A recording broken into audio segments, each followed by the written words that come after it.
Please speak to you. بہت شکریہ اور خاص طور پر میرے تعارف کا اور ایک ایسی شخصیت کے حوالے سے جو مجھے بالکل نہیں جانتے اور جنہوں نے مجھ سے کھانے کے دوران میں پوچھا تھا کہ میں کون ہوں اور کیا کرتی ہوں. اور عام طور پر جب ہم کھانے کے دوران میں کوئی سوال کرتے ہیں یا اس کا جواب پوچھتے ہیں تو اس کی سنجیدگی کا آپ اندازہ ہمیشہ کھانے کے ذائقے سے لگا سکتے ہیں. میں اردو ادب اور تاریخ کی بہت معمولی طالب علم ہوں اور اس سے معمولی تر طالب علم زندگی کی ہوں. اس لیے زندگی کے جتنے موضوع ہیں وہ شوہروں اور بیویوں میں بٹے ہوئے نہیں ہیں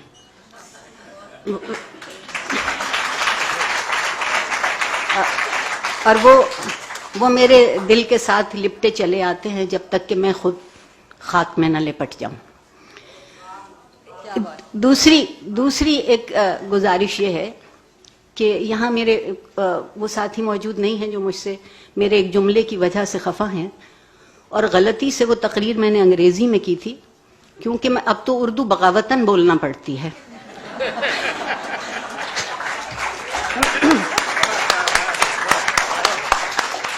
اور میں نے اپنی اس تقریر میں ان سے یہ کہا تھا کہ I don't wish to live in a masculine world and I don't wish to live in a feminine world.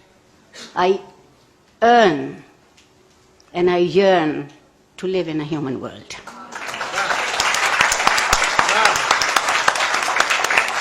میری تمنا اتنی ہے اور شاید پروردگار کا منشا بھی یہی تھا کہ ہم آدمی سے انسان ہو سکیں. آدمی ایک مادی وجود ہے اور انسان ایک اخلاقی وجود ہے اور آدمی سے انسان کیسے ہوتا ہے تو وہ درمیان میں کتاب آ جاتی ہے.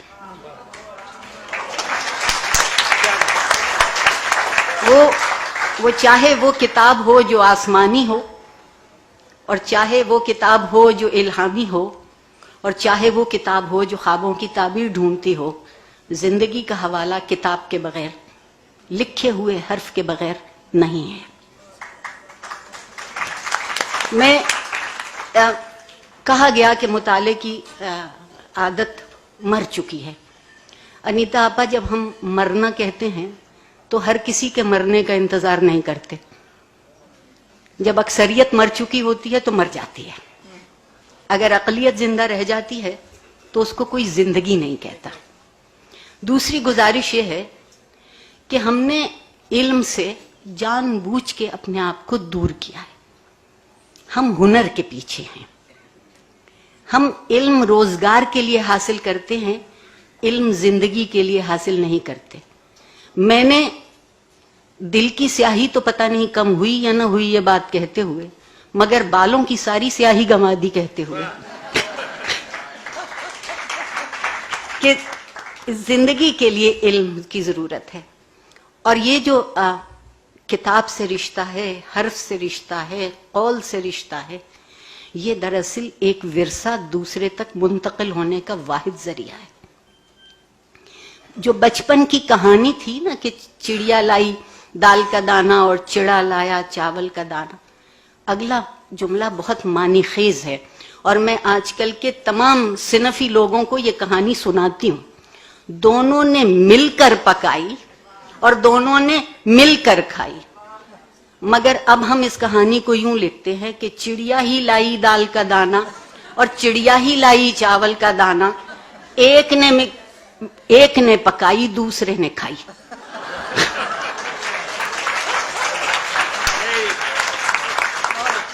اب سوال یہ ہے کہ اگر یہ جو دونوں نے مل کے پکائی اور دونوں نے مل کے کھائی اسے زندہ رکھنا ہے تو اس کہانی کو لکھنا پڑے گا.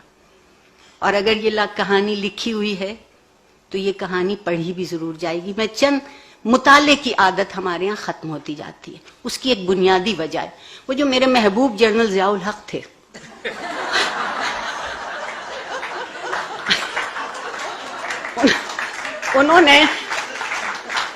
انہوں نے اس معاشرے سے چند بری عادتیں چھین لی. مثلاً تقریر کا فن چھین لیا, خطبہ رہ گیا. تقریر میں تو آپ دونوں موضوع سوچتے ہیں نا, مخالف بھی, یہ امکان کی بات کرتے ہیں, اور خطبے میں آپ صرف فتوے کی بات کرتے ہیں. زندگی فتووں پہ زندہ نہیں ہے, زندگی امکان پہ زندہ ہے.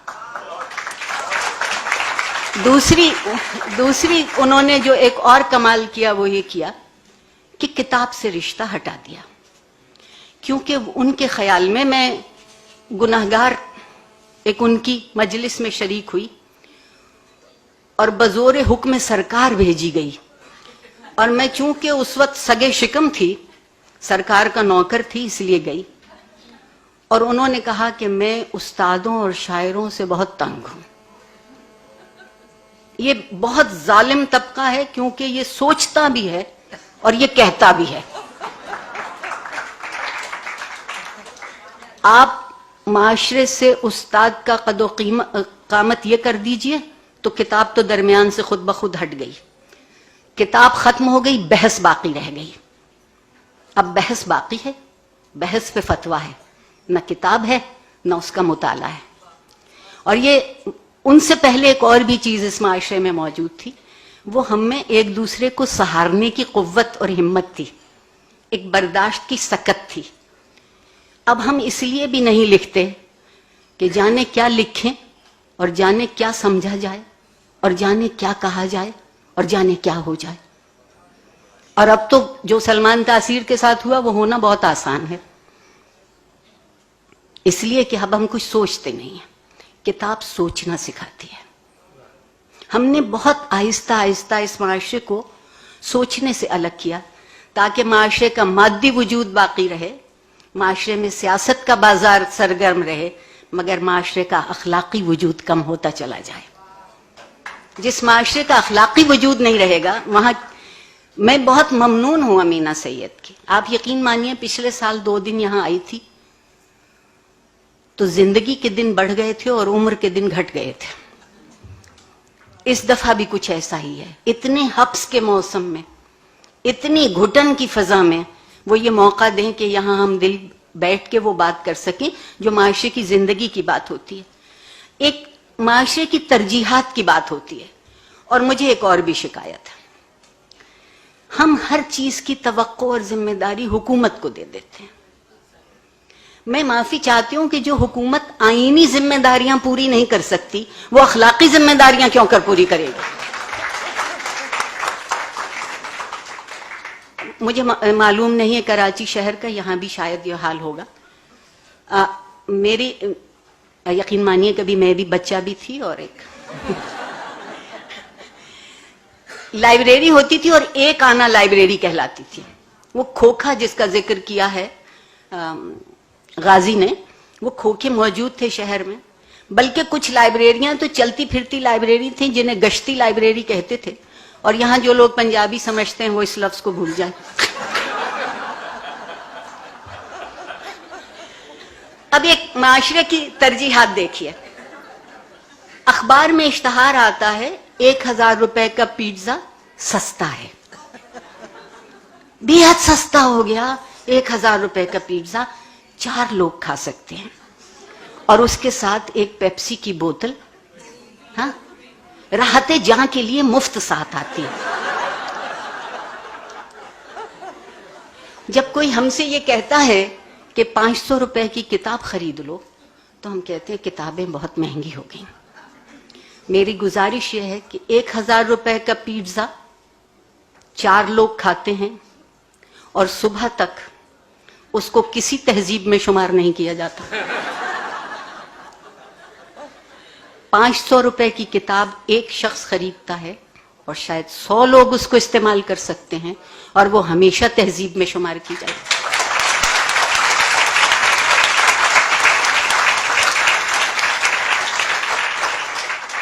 ہم ایک بڑی مدت سے خود فریبی میں مبتلا ہیں. انیپا آپا آپ سے بے حد معذرت کے ساتھ، مایوسی نہیں ہے، لیکن کبھی کبھی اپنا چہرہ بھی دیکھ لینا چاہیے. گو کہ ہم سے ہمارے چہرے ہمیشہ جھوٹ بولتے ہیں. ہم نے ابھی تک خود فریبی سے اپنے آپ کو الگ نہیں کیا. خود فریبی میں لطف یہ ہے کہ وہ نظر آتا ہے جو نہیں ہوتا، اور جو ہوتا ہے وہ نظر نہیں آتا.